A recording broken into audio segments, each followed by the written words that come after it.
الحمدللہ وحدہ والصلاة والسلام علی من لا نبی بعدہ۔ انسان کا علم اور انسان کی عقل اس بات کا تقاضا کرتی ہے کہ وہ جو اچھی بات لوگوں کو بتائے خود بھی اس پر عمل کرے۔ یا ایھا الذین آمنوا لما تقولون ما لا تفعلون۔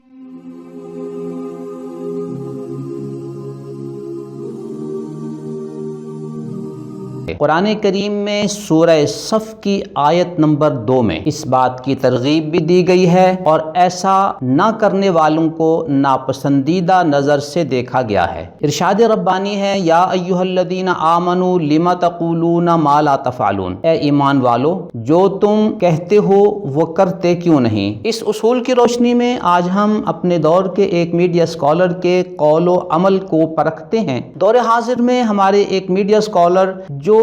ٹی وی چینلوں پہ بیٹھ کے بہت لمبے چوڑے لیکچر دیتے ہیں، لیکن جب ہم قرآن کریم کی اس آیت کی روشنی میں ان کے قول و عمل کو دیکھتے ہیں تو ہمیں واضح تضاد نظر آتا ہے۔ اس سلسلے میں آج ہم آپ کی خدمت میں انہی کی تحریرات کی روشنی میں اور ان کے اپنے عمل کی روشنی میں 3 باتیں آپ کے سامنے عرض کریں گے۔ نمبر 1، موصوف میڈیا اسکالر نے اپنی کتاب میزان کے صفحہ 563 پر دعوت کی حکمت عملی بیان کرتے ہوئے لکھا ہے کہ اپنے مخاطب کے معتقدات کی تردید اور اس کی محبوب شخصیتوں پر تنقید میں بھی ایسا اسلوب اختیار نہیں کرنا چاہیے جو اس کے اندر حمیت جاہلی بھڑکانے کا باعث بن جائے۔ اپنی گفتگو میں یہ بات خاص طور پر ملحوظ رکھنی چاہیے، اپنے اور مخاطبین کے اکابر میں ترجیح و تفضیل کی بحثوں سے جہاں تک ہو سکے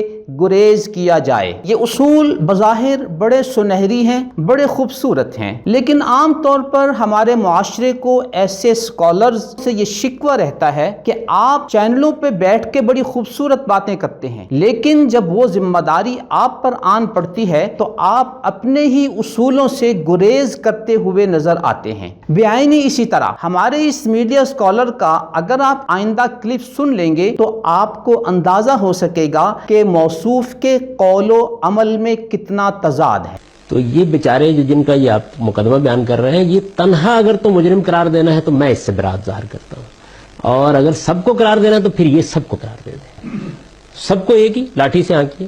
موصوف میڈیا اسکالر نے غلام قادیانی کو حضرات صوفیاء کی اوٹ میں چھپا کر اس کا دفاع اور اس کی وکالت اور اس کی ترجمانی کرنے کی کوشش کی۔ اس دوران آپ نے محسوس کیا کہ انہوں نے اپنے مخاطب کی محبوب شخصیتوں پر تنقید کی اور 1000 سال کے اکابر علماء امت کو اپنی تنقید کا نشانہ بنایا۔ انہوں نے ان جلیل القدر ہستیوں کو غلام قادیانی کے ساتھ لا کر کھڑا کرنے کی کوشش کی اور ان کے بارے میں جو الفاظ استعمال کیے وہ آپ نے سنے کہ انہوں نے یہ کہا کہ غلام قادیانی کی طرح انہیں بھی مجرم قرار دیا جائے۔ اس سے بڑی تنقید اور کیا ہو سکتی ہے؟ اسی دوران انہوں نے دعوت کی حکمت عملی بیان کرتے ہوئے کہا کہ مخاطبین کے اکابر میں ترجیح و تفضیل سے گریز کیا جائے، لیکن یہاں انہوں نے مخاطب کے اکابر میں ترجیح و تفضیل تو بڑی ہلکی بات ہے، یہاں تو خود موصوف نے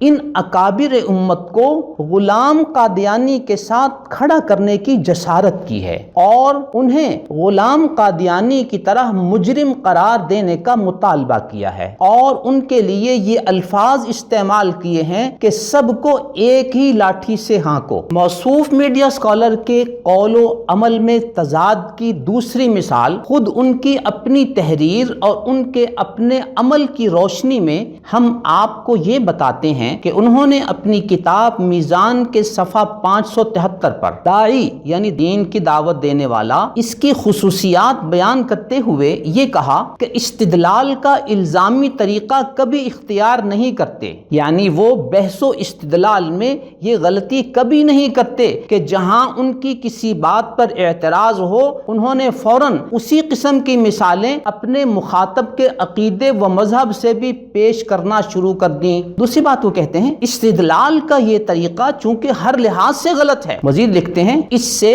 حق کا اس بات تو الگ رہا اس کا وجود ہی مشتبہ ہو جاتا ہے۔ موصوف میڈیا اسکالر کی اس تحریر اور ان کے ویڈیو کلپ میں آپ ایک واضح تضاد محسوس کریں گے کہ وہ یہاں داعی کی خصوصیات بیان کرتے ہوئے یہ کہنا چاہتے ہیں کہ اسے الزامی طریقہ کبھی اختیار کرنا نہیں چاہیے، اور اس کی تفصیل انہوں نے خود ہی بیان کر دی کہ جہاں ان کو اپنے مخاطب سے اعتراض ہو انہی کے عقیدے و مذہب سے مثالیں دے کر پیش کرنا۔ یہاں بھی آپ نے اور ان کے ویڈیو کلپ میں آپ نے ایک واضح تضاد محسوس کیا کہ انہوں نے جب غلام قادیانی کو حضرات صوفیاء کرام کی اوٹ میں چھپا کر غلام قادیانی کی وکالت، اس کا دفاع، اس کی ترجمانی کرنا چاہی، تو انہوں نے غلام قادیانی کی جو عبارات ہیں اسی طرح کی عبارات حضرات صوفیاء کی پیش کرنا چاہی، اور ان کی خود ساختہ تفہیم و تشریح خود اس نے کی۔ تو کیا یہ الزامی انداز نہیں ہے؟ وہ جس الزامی انداز سے بچنے کی داعی کو